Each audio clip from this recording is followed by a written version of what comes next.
Today, Johnson & Johnson announced that their vaccine candidate has reached the final stage of clinical trials. This is record time. This is the fourth vaccine candidate in the United States to reach the final stage of trials. So we have four candidates already at a very late date, late being a very positive word in this case.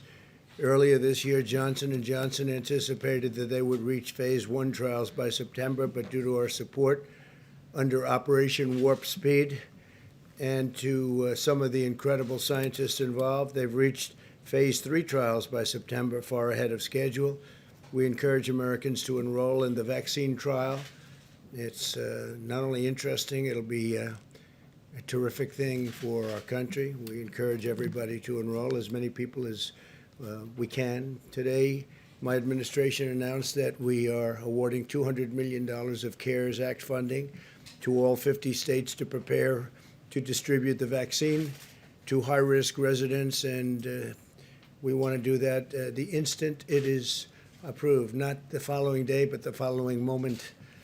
And so we're going to be doing that, and we'll be distributing, getting it ready, because we have some great vaccines going to be coming out through Operation Warp Speed. We also continue to accelerate life-saving therapies.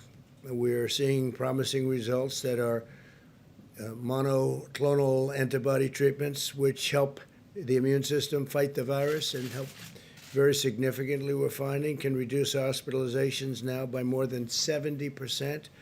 By cutting red tape and unleashing America's medical genius, we've reduced the fatality rate 85% since April.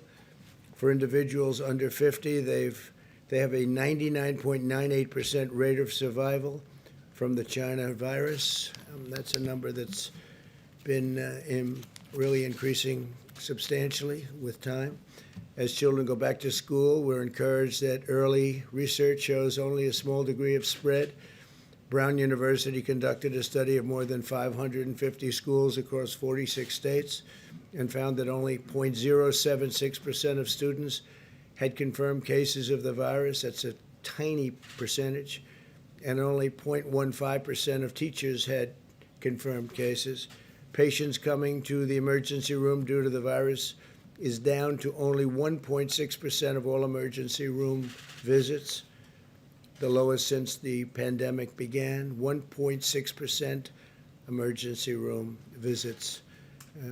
As far as protecting the vulnerable is concerned, we provided over $21 billion to our nursing homes, and we are really focused on the nursing homes, everybody, including our governors. We have governors are working very closely with the task force and with the vice president and everybody involved. We've sent rapid testing devices to nearly 14,000 certified nursing homes in the country. This week, we're sending hundreds of thousands of additional rapid tests to nursing homes to ensure they can test staff regularly. And the staff now is being tested on a very, very powerful and on a regular basis, but very strongly at the finest level, the highest level, and the best tests. We're encouraged that the number of Americans getting the flu vaccine is increasing by roughly 50% compared to last year. It's substantially up. The flu, when it's mixed with COVID or China virus, is going to be very interesting to see what happens, but that can drive numbers, and we just don't know what that will be yet, but you'll have flu numbers and you'll have some COVID numbers. I think we're rounding the turn very much. You see what's happening in Europe, however. They have a very big spike. Countries that we thought were doing well aren't doing well. They had some very big spikes, a very big surge. Months ago, we increased our nation's procurement of the flu vaccine by 66%, and we ask Americans to go get their annual flu shot as early as possible. It's possible, I would imagine, Scott, that the flu can get mixed up with the virus, and people can think it's the virus when actually it's another flu season coming on. I don't know. I hope they can keep them separate. Can they keep them separate? We hope so. I doubt they will. It's going to be a very interesting time. But we have a flu season coming up. We've had some flu seasons which are really massive over the years, over many years, and we have some that are much less so. but it's still significant. So I hope they can separate them because it's pretty close. In the past 4 months, we've created 10.6 million jobs. We cut unemployment rate nearly in half. The unemployment rate is cut nearly in half. Larry Kudlow is here. He'll be discussing that in a little while. Retail sales are up 121%. That's far above what we thought. Manufacturing is up 61%. That's also above our schedule, and our schedule is a heavy schedule. Automobile production is up sixfold. Home builders' sentiment is at the highest level in history. That's an amazing statement, Larry, the highest level in history. That means people are thinking good thoughts. Home sales are at the highest level in nearly 15 years. Small business optimism is higher than any time under the last administration, substantially higher. Small business optimism higher than at any time over the last, more than the last administration. Today, I was proud to award 9 companies and organizations with the first ever Pledge to America's Workers Presidential Award. This award recognizes outstanding training programs that are giving Americans the skills to hone a trade and earn a great living. Great people. Over 400 companies have competed and committed to 16 million training opportunities for the American worker. And it's really been amazing. We've created the fastest economic recovery in American history. You're witnessing it. You're part of it. Our approach is pro-science. Biden's approach is anti-science. If you look, I don't think they know what their approach is, although a lot of it's copied from what we've done. Biden opposed the China travel ban and the Europe travel ban, and the strategy that they have is just never-ending lockdowns. We're not locking down. We're actually growing at a rate that we've never experienced before. But they're talking about if you have a question, just lock it down. We're not doing that.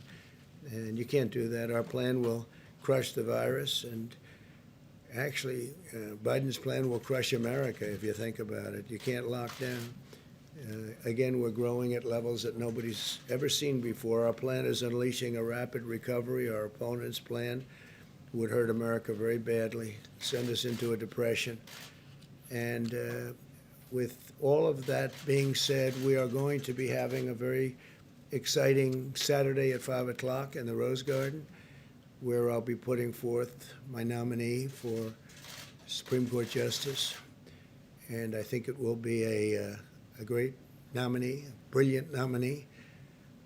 As you know, it's a woman. We brought it down to 5 women. It's time for a woman to be chosen with everything that's happened and with Justice Ginsburg's passing. We are going to go sometime tomorrow morning, as I understand it, to pay our respects, and we'll be over there, and I guess they probably put that announcement out, but that'll be done tomorrow morning. The Vice President was there today, and so if you have any questions, we'll take a few questions. Yeah. Go ahead. Right here? Mr. President, real quickly, win, lose, or draw in this election, will you commit here today for a peaceful transferal of power after the election? There has been rioting in Louisville. There's been rioting in many cities across this country, red and your so-called red and blue states. Will you commit to making sure that there is a peaceful transferal of power after the election? Well, we're going to have to see what happens. You know that I've been complaining very strongly about the ballots, and the ballots are a disaster. I understand that, but people are rioting. Do you commit to making sure that there's a peaceful transferal of power? We want to get rid of the ballots, and we'll have a very peaceful. There won't be a transfer, frankly. There'll be a continuation. The ballots are out of control. You know it. And you know who knows it better than anybody else? The Democrats know it better than anybody else. Go ahead. Mr. President, the second question is, will you... Please, go ahead. Why won't you asked the question. Why won't you, Mr. President, why won't you go after the Russians? Say it. Mr. President, do you plan to meet with Barbara Lagoa at the White House? I cannot hear you through your mask. I'm sorry. Do you plan to meet with Barbara Lagoa in Washington, and is she still on your short list? She is on my list. I don't have a meeting planned, but she is on my list.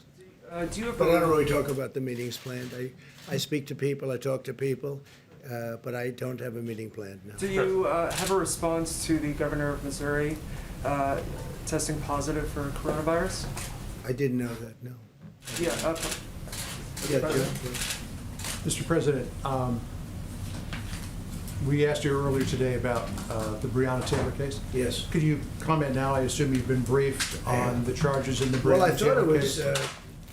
really brilliant. Kentucky Attorney General Daniel Cameron is doing a fantastic job. I think he's a star.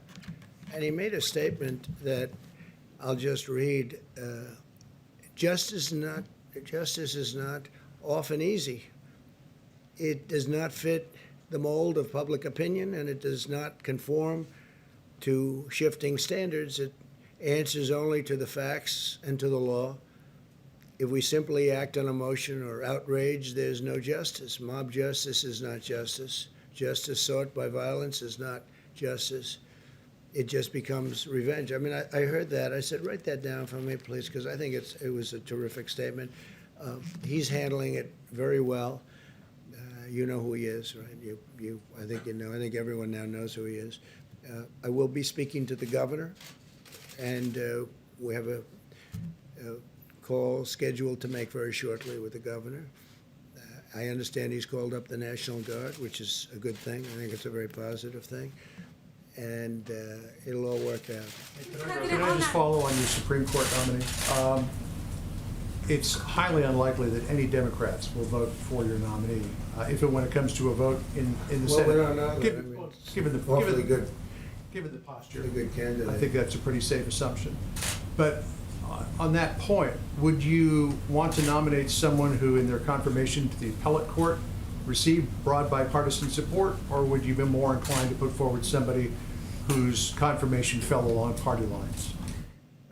I can't tell you what's going to happen with the Democrats. I can say this, the person that I will be putting up, and I won't say that I've even chosen that person yet. I could say any one of the five. They're outstanding women. But the person I'll be putting up is highly qualified, totally brilliant, top of the line academic student, the highest credentials. All of them have that, but the highest credentials. And you'll see on Saturday who that is. I can't imagine why a Democrat wouldn't vote for this person. But you may be right. Mr. President. I'd bet on you. Mr. President. Probably bet on you. Yeah, please, go ahead. Thank you very much. No, not you. Right here. Thank you, Mr. President. Prince Harry and Meghan Markle chimed in on the U.S. election and essentially encouraged people to vote for Joe Biden. I want to get your reaction to that. I'm not a fan of hers. And I would say this, and she probably has heard that, but I wish a lot of luck to Harry, because he's going to need it. Yeah, please. Mr. President, the FDA is reportedly considering stricter guidelines for the emergency authorization of a COVID vaccine. Are you okay with that? Well, I tell you what, we're looking at that. That has to be approved by the White House. We may or may not approve it. That sounds like a political move, because when you have Pfizer, Johnson & Johnson, Moderna, these great companies coming up with the vaccines, and they've done testing and everything else, I'm saying, why would they have to be, adding great length to the process? We want to have people not get sick. The vaccine is very important. It's the final step. I believe it's going to be the final step. And no, we're looking at that, but I think that was a political move more than anything else. Follow up on that, sir. It's designed to improve trust in the vaccine. Do you think that's not needed? Well, I have tremendous trust in these massive companies that are so brilliantly organized in terms of what they've been doing with the tests. I mean, I don't know that a government as big as we are could do tests like this. We've made it possible for them to do the tests in rapid fashion. But when they come back and they say that we have something that works and absolutely works, and they're coming back with great numbers and statistics and tests and everything else that they have to come back with, I don't see any reason why it should be delayed further, because if they delay it a week or 2 weeks or 3 weeks, that's a lot of lives you're talking about. Scott, would you agree with that, or how do you feel about that? Please, go ahead. Yeah, thanks. Yeah, I mean, there is no, I think that people don't understand what's going on with Operation Warp Speed. It's unprecedented what's happened here. A typical vaccine takes roughly 4 years or so. And now we're going to have a vaccine highly likely in far less than 1 year, but without cutting any safety corners, because the president has done things concomitant to the development of the vaccine. That is, the manufacturing, the logistics, everything is being done at the same time, and that's never been done before. But there is zero cutting of safety concerns. There should be no hesitation about the safety. You shouldn't be punished by doing something faster than other people could have done or thought. It's the opposite. We have a pandemic. The urgency is the pandemic, not politics. Are you It amending? sounded to me, it sounded extremely political. Why would they do this when we come back with these great results? And I think you will have those Well, great when do you results. expect this Why would we be delaying it? But we're gonna look at it, we're gonna take a look at it, and ultimately the White House has to approve it. And maybe we will and maybe we won't, but we'll be taking a look. Mr. President? I have to leave for an emergency phone call. I'm gonna let Scott and Larry finish Mr. up. President, Larry's just gonna one talk question about. on What's your Breonna Taylor, if I emergency can. call about? Mr. So I'll be back. I will see you tomorrow. Mr. A big President, if day. you can, just one more question on Breonna me. Taylor. We're in a Excuse me. time right now where Americans Who's the feel like caller? we are on Say this it. Who's the carousel. caller? I have a big Mr. call. President, A just very one more big question if I can on Sorry, Breonna repeat Taylor. People are protesting in the streets. What is your message to them? People feel like we are on this carousel where another black life is being So taken. here we have Dr. Scott Atlas and Larry Kudlow. I encourage you all to be respectful and show a little bit of decorum here as they take your questions. Dr. Atlas? Dr. Atlas? Please go ahead. Can you clarify for us your views on the impact of the virus spreading in the community? There's been some reporting that maybe you favor or have talked about or looked at some sort of herd immunity strategy. You said to Fox in July that when younger, healthier people get the disease, they don't have a problem with the disease. Low-risk groups getting the infection is not a problem. In fact, it's a positive. Can you say what you meant by that? Is that Sure. going to indicate that Oh, sure. you're okay with it spreading sort of among younger folks who are less susceptible? No, I think I've answered this multiple times, but I have never advocated a herd immunity strategy. There has never been a desire to have cases spread through the community. That's a false story. I've denied that multiple times, and I just don't, that false story doesn't seem to die, but that's the fact. And the description of immunity coming when people get an infection is not something I'm inventing. But that has never been a policy that I have advocated. There has never been a policy recommendation to pursue that to the president, and that is not the president's policy. You had 60,000 cases yesterday. Do you have any sense, or does the task force have any sense of what is driving that? That's the highest level in 6 weeks. Why are we still seeing cases at this level? Yeah, well, I mean, there are several things to look at, but the case metric is not the most important metric. The most important metric are the following. Hospitalizations per day are coming down. Deaths per day are coming down. Number of people in the hospital is 47% lower than it was since its peak. The number of people sick with COVID illness coming to the emergency room is 1.6%, as the president said, the lowest number since the pandemic began. All of these trends are positive. The cases per se are defined by tests. If I tested 1 million people, I would see more cases. The only thing that counts are the problems with the cases. So when we see that hospitalizations per day are coming down, people are not dying as much. These are all very positive trends, and that's exactly what we want to see. So when do you expect? Go ahead. Dr. Atlas? Yeah. Dr. Atlas, is there any bad blood between you and Dr. Deborah Birx?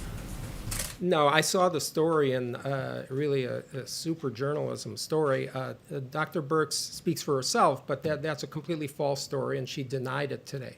So, it's completely false. It's been When seven do you weeks expect since we vaccine? heard from her in a press release. When do you expect a vaccine?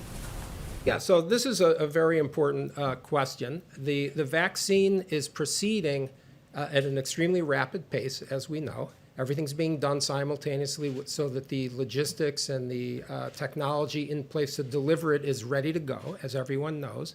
And it depends on the data, okay? The data is being monitored by an external group of experts called the Data Safety Monitoring Board.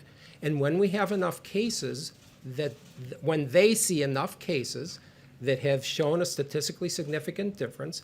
They will tell the company, and then the company will say, look at it and say, yes, we have it, and we think that has a good chance of happening in October. It's kind of just a quick follow. You did say that last week in this room, pretty much the same thing, but you said it could be. It's the truth, that's yeah, why. Well, I understand, but I want to clear it up because you said it could be as late as January, it could be after the election, that there's no clear-cut time, and that's what I want to make sure that you're saying. This that is the now. current thinking that I have been told. I'm not in charge of the vaccine development. I'm relaying information.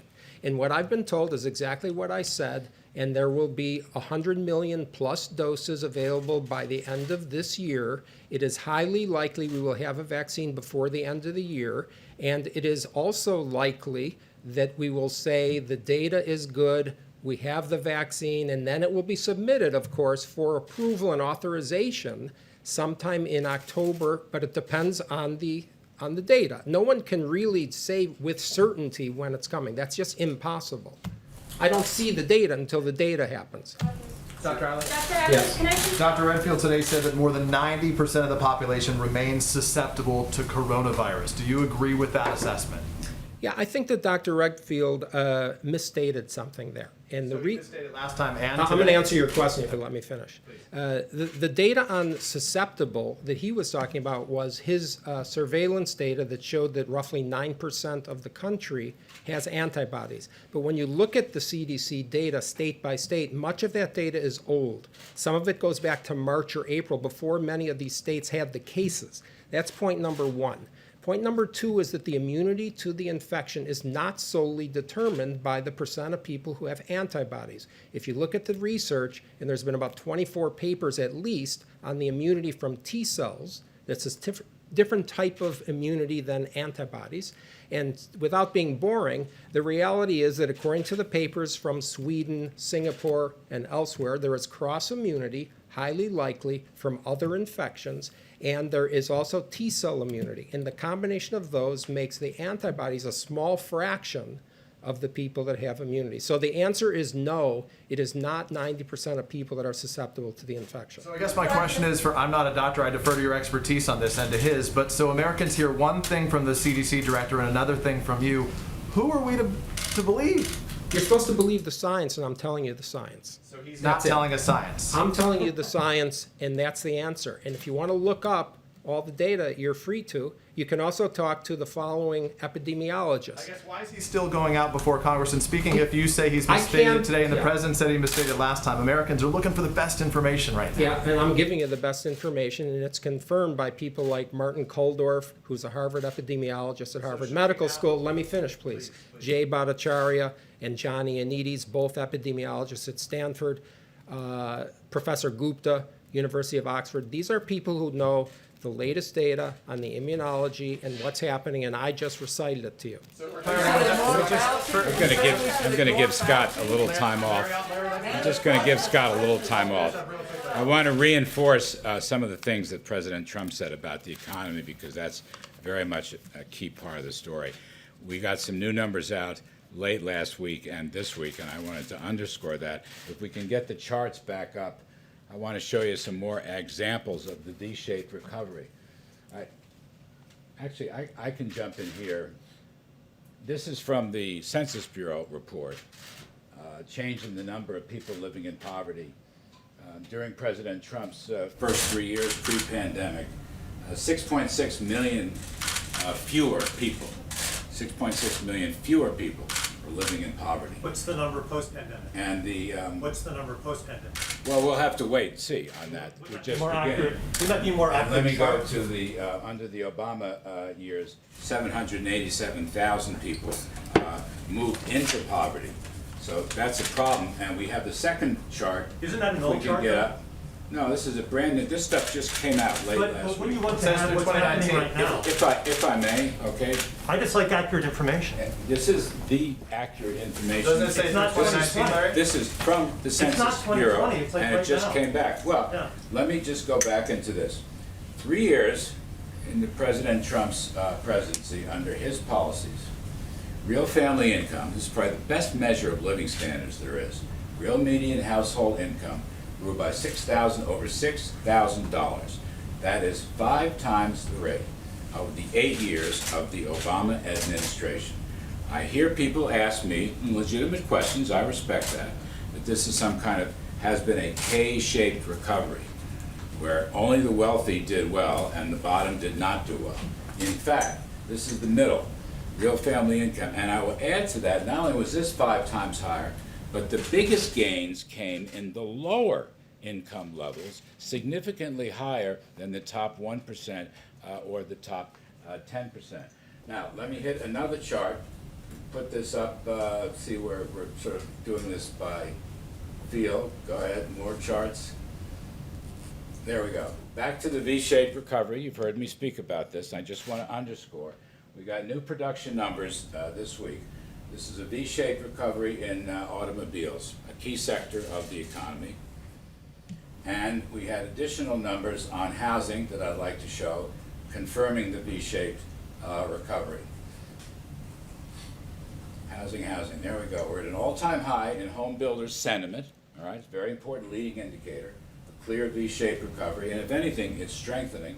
And finally, I think the last chart is on existing home sales. Here it is, their highest reading in 14 years. So I just want to say we have more work to do with respect to the recovery and return to economic health. We have more work to do. There is still hardship and there is still heartbreak. But the numbers coming in. Do you know how many Americans are living in poverty right now, The numbers, today? actually, that won't be, Do you know the answer to that? that won't be reported. Do you know the answer to I that can question? only wait until the Census Bureau. I don't know if you cover this beat or not. A number of Americans living in poverty right now. Do you happen to know that answer? No. Because you don't know. I that. will wait. You're an economic advisor and you Yes, don't know that. right. If you'll just stop nitpicking and let me explain to you. nitpicking. I don't want a These history lesson. I numbers, want to know what's happening well, you today. should have a history lesson too. It will help you understand.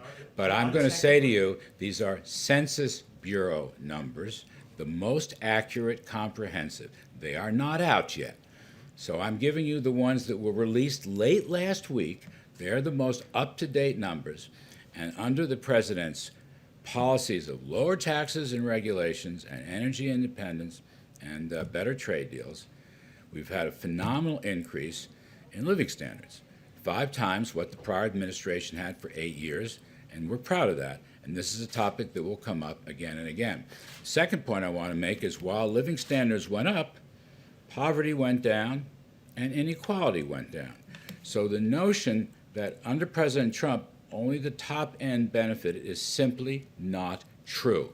These are facts from the Census Bureau, and they are backed up by many other facts that we've talked about, as I've discussed with those of you. And then finally, the V-shaped recovery. We've got more work to do on unemployment and employment, no question about that. I think this is a self-sustaining recovery, as I've said.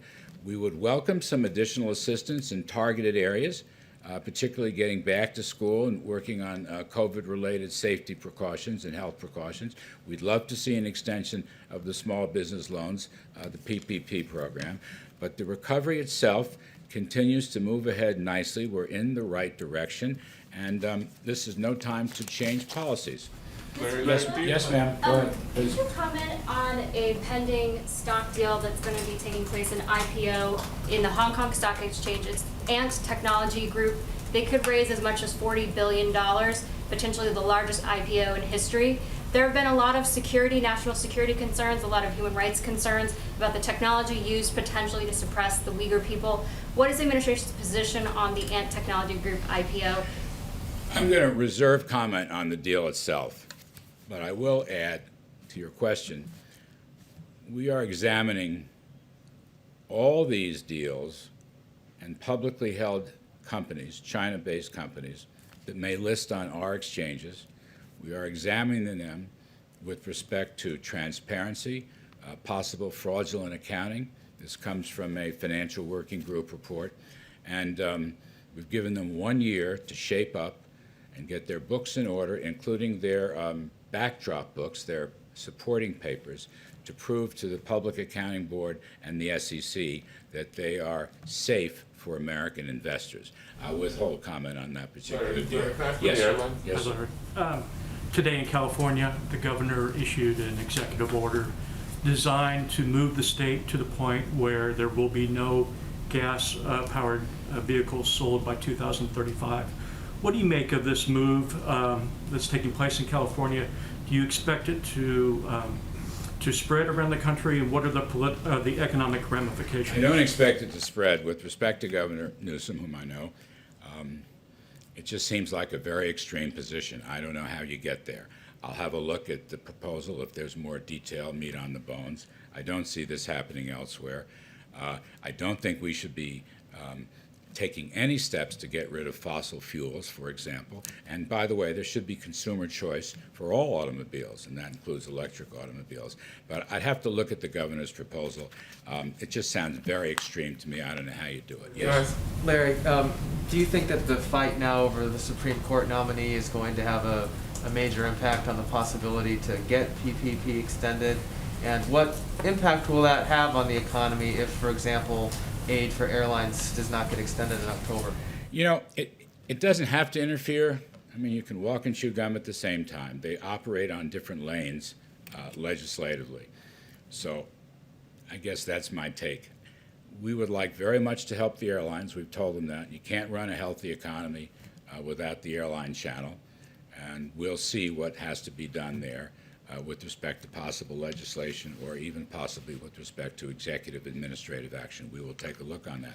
Again, you've heard me say, I don't think this recovery right now is dependent on an additional assistance package. But there are a number of targeted areas in that package, including airlines, most particularly small business loans and getting back to school, that I think would be a big help. And I just don't see, if you can have agreement on 4, 5, or 6 measures, which is what's been happening, even though you don't get the whole deal, why not do it? It'll help Americans move ahead in terms of the recovery. Last one, yes. Do you think that we need another broad stimulus package, or do you think only? Do I think there's what? Do you think the U.S. needs another broad stimulus package, or do you favor sort of a la carte type measures like on airlines, for instance? Yeah, I think I would say to you, sensible, efficient, targeted measures might be very helpful. I don't think we need another gigantic multi-trillion-dollar package. And as I say, you know, the latest numbers coming in are looking very good. The V-shaped recovery. I mean, the Atlanta Fed GDP Now model is showing over 30% growth in the third quarter. The blue chip forecasters are well over 20%. Our view has been 20% plus. We'll see. We'll get that number in due course. I'm just saying, let's be smart about some of these assistance measures. Thank you. Does it do anything with that kneecap thing? Haley,